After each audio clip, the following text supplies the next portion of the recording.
You're listening to the Clear Creek Resources podcast from Clear Creek Community Church. To hear more, check out clearcreekresources.org.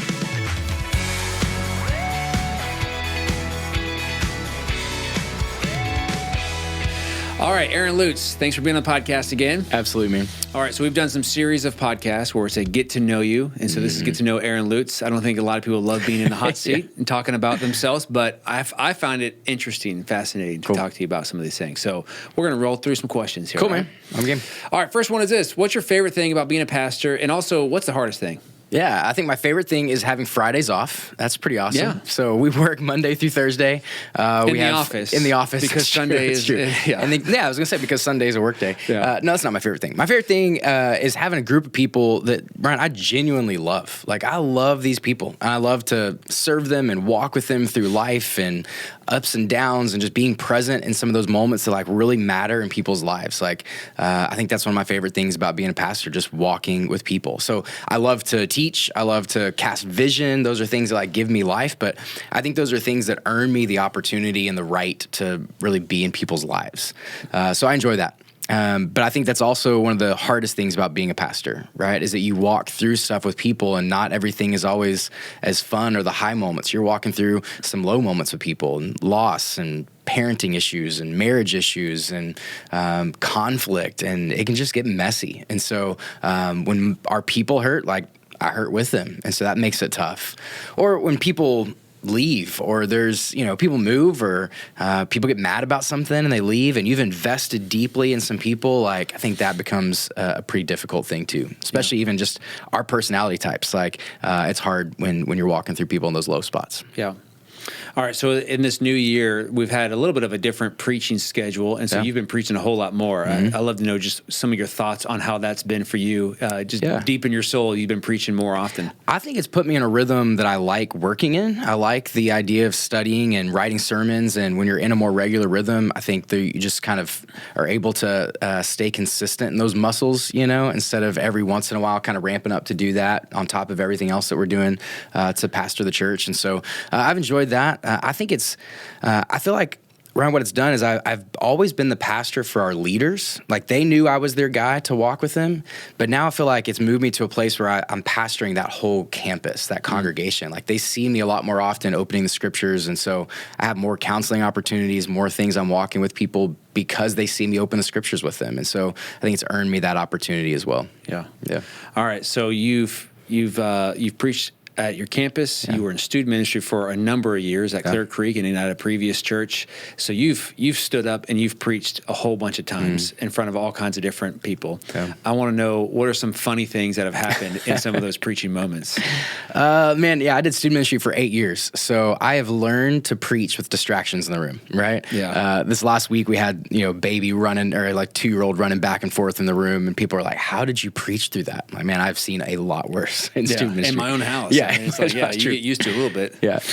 So one of the funniest things I think in student ministry here at Clear Creek, there was a young couple, teenage boyfriend, girlfriend in the back row. I think they were playing a game with me where, like, they're going to see how many times they could lick each other without somebody saying something. So, like, this girl licks her boyfriend from his chin to his earlobe, and they're just going back and forth. And so, like, that was probably the most distracting thing in the room. I don't want to get into it too much, but were they, like, laughing about it? It was a funny thing. I didn't know if it was like an intimate moment. I think it was a both and. Okay. It was a flirtatious and let's just mess with people around us. It was pretty funny. Man.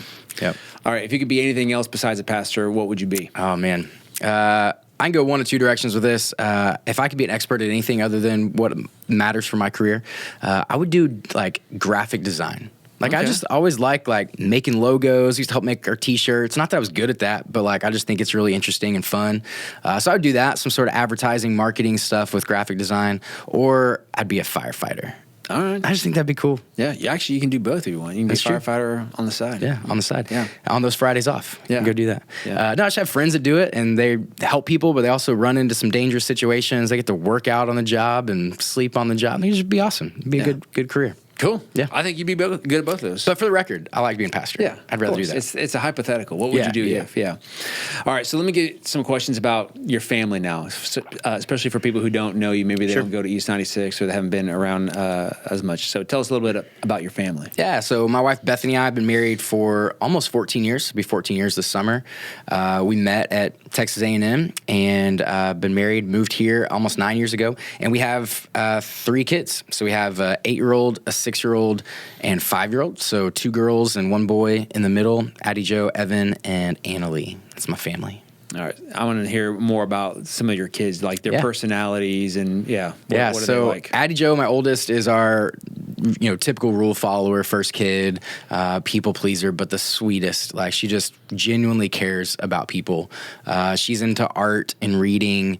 During COVID, like the thing her and I did together was we read a lot together. So we read Harry Potter together and we read Lion, Witch, and the Wardrobe together, and it's really created this love for reading. So that's really Addie Jo's thing. Evan, my 6-year-old, loves sports and baseball. We watch baseball together. He plays baseball, help coach his team, enjoy all that. He's quietly funny. Like, he's funny, but like in this like cool kid smirk kind of way right now. Yeah. He's in kindergarten and learning a ton, and he's a fun kid. Annalie, our youngest, is your typical youngest child. She's the loud, funny, makes everybody laugh all the time, kind of get away with what she can get away with kind of kid. But she's a lot of fun too. So, that's awesome. Yeah. What's your favorite part about the stage of life that you're in with your kids being this age? Yeah. So, Lance Lawson's our Wednesday night campus pastor. He lives across the street from us, and they're like in this stage just ahead of us. And we've always looked across the street and like, man, I can't wait to be where the Lawsons are. And we're kind of in that stage now, like where our kids are a little bit more independent. They can do some stuff for themselves. Once your kids can like shower themselves, that's a whole new world, right? Yeah. But they haven't really reached that like pre-pubescent stage yet. They're still fun, and so it's a good season, man. We can laugh together and have fun. What I find about the shower thing, it frees up your evening for a little bit, but then they start getting to an age where then they want to start staying up later. So then it's like, your evenings are kind of gone again because you're still wrangling kids until we're still not there, man. Past 9 or so. We put them to bed at 8 o'clock, and life is good. Yeah. So what about the kids' activities that they're doing that you get to be involved in? Yeah. So my youngest 2 are playing baseball right now. Evan's playing machine pitch for the first year, and that all of a sudden became a lot more competitive than I thought it was going to be.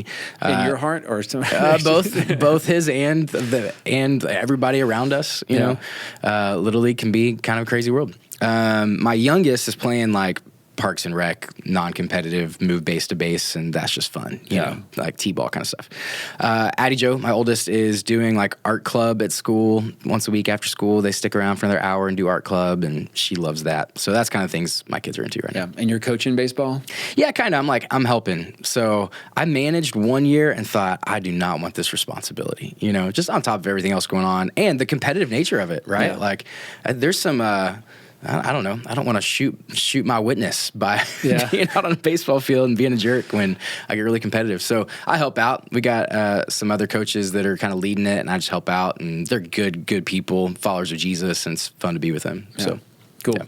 All right. So I don't know if it's like a month ago, 2 months ago, we did a podcast, and you had alluded to some stuff that was going on in your family, and you didn't share a whole lot of details, but now you're on the other side of that, and I didn't know if you want a chance to talk about some of those things. Yeah, I'll do that briefly. So make a really long story short. So I told you my family, we have 3 kids. But before that, Bethany and I struggled through infertility. And it was a really quiet struggle for us. We didn't tell a lot of people when we were going through it. But doctors basically told us you have a 1 in a million chance to ever have kids naturally.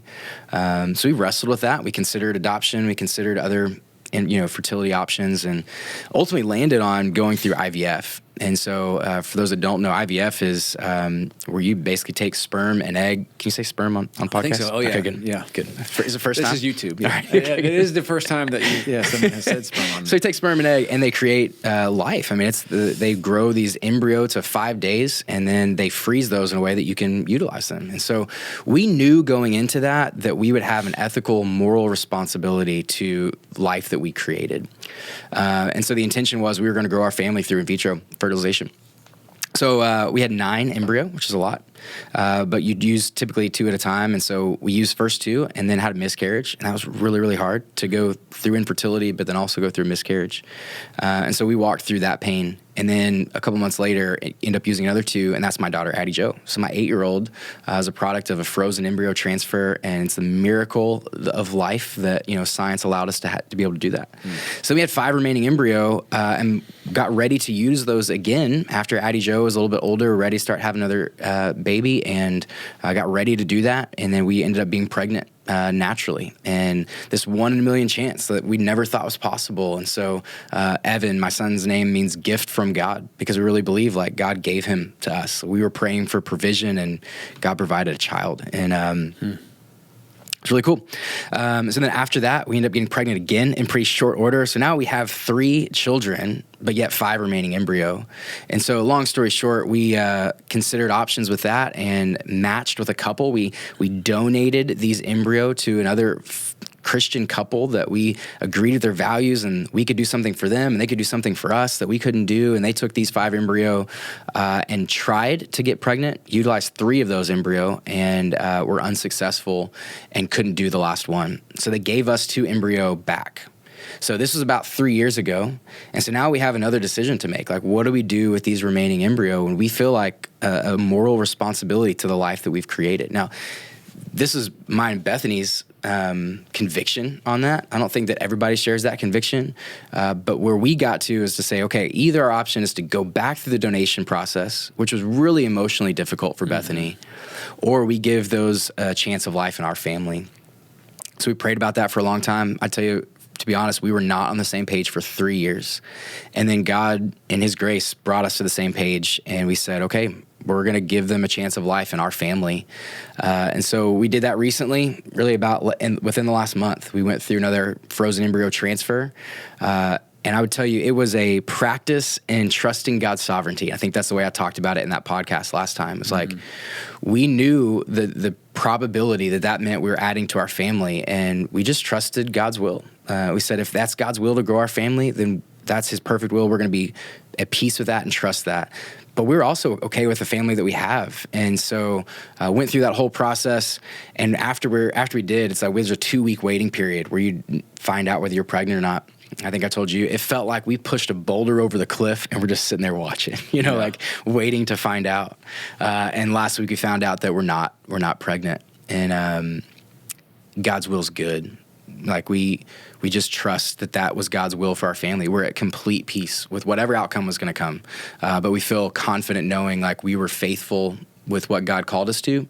We were obedient to what we felt like the Spirit led us to, and God's will's good. And so we got our family of 3, and now we kind of move on. So yeah, that's good. Yeah. Thanks for sharing that. Yeah. That's helpful. That's really good. Well, man, I would tell you, I think I'm going to look back. I think it's going to be one of the defining moments of my marriage. Like, I think we just walked through that together and endured something significant, and have trusted God in that in ways that I think will pay dividends in the way that me and Bethany relate to each other, but also the way we pray together and relate to God. And so it's a significant moment for us. Man, that's very encouraging. Very encouraging. Thanks.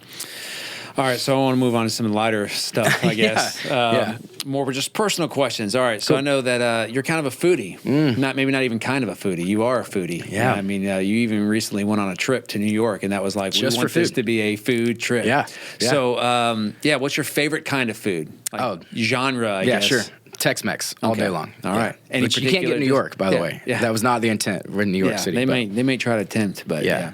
What's your favorite thing to get out of Tex-Mex? Oh, fajitas. I'm like chips and salsa. You can judge a restaurant by its chips and salsa for sure, but fajitas. All right. Yeah. What's your most memorable meal? Man, it's been a lot. Maybe it needs to be like top 5 or just I'll go one. I'll go one. Probably the one that comes to mind is for my birthday one year, went to this restaurant called STQ. So Killen's has the steakhouse, but they also have their barbecue restaurant. And this is kind of the fusion of the two. That's like everything is smoked there. And so we got one of those like big tomahawk steaks, with like the big bone in it. And it's just a fun night. It's one of those nights you leave with like meat sweats, know. But we had like great conversation over good food. Went out for my birthday just with some really good friends. And it's probably my most memorable meal. So your most recent trip, you went to New York. Yeah. What's like probably the best thing that you ate while you're on that trip? Oh, man. So we did this like one really fancy meal night where they did this like 5-course tasting menu at a place called Gramercy Tavern. That was the best. That was the best food that we had the whole trip. But not one of those things would I ever order by itself. You know, like monkfish. I've never had monkfish in my entire life, but it was awesome. But like pizza. I mean, you go, New York pizza was awesome. We had something called Cacio Pepe. It's like specific kind of pasta as an Italian restaurant. It was awesome. That was good too. Yeah. All right. Since you get out into Houston and eat a lot more restaurants around there than I do, what are your like top 5 recommendations if I was going to venture inside the loop? Yeah. Or maybe even outside the loop if there's something. Which we should do that. Like you, me, and Lindsay, and Bethany. We talked about it. We should. We need to. So my top 5, because you asked me this earlier, I had to like narrow it down. My first favorite actually just closed. So it's a place called UB Preserve. Chris Shepard's like the executive chef, and their whole thing was like, we're going to tell the story of Houston through food, which is just a cool concept, right? Like most diversity in America, they have a really diverse menu, kind of a fusion of like Asian and Indian food and Mexican food, and like, it's just awesome. So that was my favorite, but they shut it down. So that same restaurant group has a steakhouse called Georgia James and have some of the same menu stuff. So Georgia James. Number 1. Oh, okay. Number 1. Starting at the top. That's not number 2. Okay. That's not number 2. No. Okay. Because the other one's closed. Yeah. Right. Number 2, State of Grace. Montrose, kind of River Oaks area, right off Westheimer, just modern American place. Really, really good. In the Tex-Mex genre, Ninfa's on Navigation. Have y'all done that yet? Like the original Ninfa's? I think I have been there, yeah. It's good. Yeah. It's good. And it's just like a Houston, like you have to do it. Yeah, I've been there a long time ago. Yeah. Nothing recently, yeah. Cool. So that's number 3. 4, B&B Butchers Steakhouse over in Washington, kind of east of downtown. And then probably my 5th is a place called The Grove. It's like the only restaurant in Discovery Green. So you like go into the park, and then they just have this cool modern American restaurant sits right there in the green. Yeah. Yeah, that's my top 5. I think that might be the only one of those I've been to. Yeah. And probably the only one that I've actually heard of. The Grove? Yeah, out of your You've heard of Ninfa's. You've heard of Ninfa's. Yeah, Ninfa's, yeah. And I guess I have been there too. We'll take you to the other 3. All right, let's jump to sports. What's your favorite sport to play? And I also want to know favorite sport to watch. Okay. Favorite one to watch is baseball. I love baseball. I've always loved baseball. I think baseball is a generational thing, right? Like you do it because your dad did. Like my dad and I watched baseball growing up, and so you're saying no one likes baseball independently; they all like it because their dad does. There are baseball haters in the world that think it's really boring. I love baseball. It is a little boring. Yeah, I just lose respect for people when they say that they don't like baseball. It's a whole experience. The game itself can be slow, but there's more to it than just the game being played. You know what's really going on. You really enjoy all the nuances of baseball. Yeah. So baseball's on in my house from opening day till the end of the World Series. It's just on in the background, whether we're eating dinner or just hanging out. So that's my favorite sport to watch. My favorite sport to play is not, I loved playing baseball when I was in high school, but I play twice a month a game called Ultimate Frisbee, which not everybody knows what that is. It's not disc golf. Okay, so disc golf, you like throw it, you're playing golf with a frisbee. This is like football and soccer and cardio and running up and down the field. You're scoring touchdowns, but you're throwing a frisbee to a team, and that's my favorite sport to play. Yeah, awesome. Yeah. What are your sports teams? Favorite teams, Houston Astros. Grew up Houston Astros fan. Were you an Astro buddy? I was. Yeah, me too. Yeah. I found this keepsake box the other day of all my old Astros buddy stuff. There's a glove that has Astros buddies spelled wrong, like Buiddes, booties. That's probably worth something. I know. I tweeted it to the Astros. They didn't think it was that interesting. But, so Astros is my favorite team. I actually like the Texas Rangers as well because used to have the Astros were a National League team, the Rangers were kind of the American League team from Texas, and my grandparents lived in Dallas, and my grandfather had season tickets. So again, it's a generational thing, right? Like I could sit at a baseball game with my grandfather, watch the Rangers, and so I have this love for the Rangers, even though now they're in the same division. They're not really rivals because they haven't really competed in a while. They're not as competitive is what I meant. So I like the Rangers. Aggie football, I'm a huge Texas A&M fan with all sports, but Aggie football specifically. When it comes to NFL, I really don't have a team. When I was coming up, like the Oilers were kind of on their way out by the time I was becoming a football fan, and the Texans hadn't really become a thing. Like I was in high school when the Texans got here, and so I went off to college and just kind of invested in college football instead of pro football. Yeah. So what about hockey?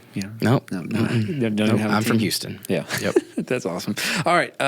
So you play football or baseball in high school for the Wildcats, right? Yeah, Clear Creek. Clear Creek Wildcats. What position did you play? I played middle infield. So I played a lot of shortstop growing up, primarily second in high school. So what's your most memorable moment of playing high school baseball? Yeah. So we won district my senior year, made a pretty good playoff run. We lost to the team who ended up winning state that year. So Kingwood won state. And so you basically got second. Basically, so, yeah. Anybody who lost to Kingwood got second, right? Yeah. We didn't go as far, but yeah, they were really good. I hit my only home run my senior year of high school. Like, didn't hit one in Little League, not in Pony. My senior year of high school, I was like a slap and run kind of hitter. And so my senior year, I hit one, felt good, and I started like sprinting to first base, thinking I'm going to get a double out of this. And the coach told me to like touch them all. Like, it wasn't till I got to second base that I realized that the ball was over the fence, And so I tried to like slow it down and just like, walk it out. You've done it before. Yeah, which I had not, and grinning ear to ear. So that was fun. My senior year, we all shaved our heads. And mine never grew back. So it was like this team building thing that became my forever haircut. Forever haircut. So that's awesome. Yeah, I guess. Do you still go to the games today? Not as much as I want to. My kids are playing stuff and all over the place, and I would like to go to more games than I do. I know the coach at Clear Falls. He texted me the other day. They're ranked in the top 10 in the state right now, and so I'd like to get out and watch them play. I told you I played in this alumni game. A couple months ago, Clear Creek hosted like anybody who's ever played come back and play, and we got to play against their varsity team. Dude, it was a blast. It was so much fun. And how'd you do? I did well, man. Yeah, I did well. I mean, it was fun. Yeah. I got a double off of like a varsity pitcher. Like, there's no way I'm gonna hit these guys. Yeah. You still got it. I guess relive my glory days, right? Yeah, that's awesome. So, all right. What about as a fan? What's your top baseball memory? Houston Astros winning the World Series in 2017. That was the year of Harvey. So there's like this emotional connection to that team going through that. That was also the year we launched East 96. And so it's just a kind of really significant year. So when they won the World Series, that was pretty cool. My dad and I went to Academy and stayed out till like 3 o'clock in the morning trying to get the championship shirt thing, and so that's a cool memory. But he and I went to the 2019 World Series. And so that's a cool memory, just having been there. They lost every home game in that series, so we didn't see a win. But I have that picture on my wall and ticket on the wall, and that was cool too. Haven't you done a lot of like traveling, or at least some traveling to some other ballparks with your dad? Yeah. Is that right? Yeah. What are some of those memories? Yeah, so my dad wants to go to all 30, major league ballparks, and so I'd like to do that with him at some point. But we went to Fenway Park in Boston in 2018. So that was a year after they won the World Series. I got to travel, and we ended up actually staying at the hotel the Houston Astros were at. And we didn't even know that on the front end. And so I took a picture with Justin Verlander, passed Altuve on the stairs on the way to one day, and got to see a game with my dad, my brother-in-law. That was a really, really cool trip. Yeah, Really that's cool awesome. Trip. Yeah. Cool. All right, I got some other questions for you here. This is more like rapid fire, I guess. Rapid fire. Here we go. What's your favorite movie? Favorite movie's Glory. Oh, yeah. Yeah, do you know that one? Yeah, I do remember that one. movie. I remember I watched it in school, and then I went to Blockbuster after that and rented it. Yeah. Because it was so good. I want to watch it at home. Yeah, and it's one that comes on like TBS every once in a while. And when it's on, it's like, I have to watch it. It's so Yeah, good. Absolutely. All right. Are there any series that you've gotten into recently, like any TV show series maybe you and Bethany have watched together? We watch a lot of stuff. We just finished Inventing Anna.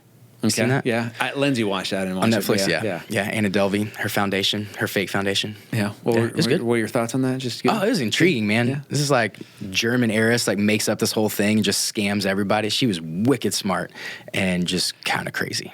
But it was awesome. Yeah, awesome. Ted Lasso is still my favorite this year. Like, we haven't watched it recently, but that's my favorite one for me and Bethany watched this last year. Yeah. What's your greatest fear? Birds. Oh. Yeah, I don't like birds, man. Is there something that happened? No, they just fly at me. They poop on me. They're the rats of the sky. Like, I hate birds. There you go. That's awesome. That's my, irrational fear in life. If you can go anywhere in the world, where would you go? I'd go to, this is like a pastor answer, but I'd go to Israel. I'd go to the Holy Land. I really want to do that trip. Yeah. I wanted to do it as like a graduation gift after seminary, and it didn't work out. And so ever since then, I've wanted to go. I'm like jealous of all Yancey's Facebook posts right now. He's in Israel. So one day.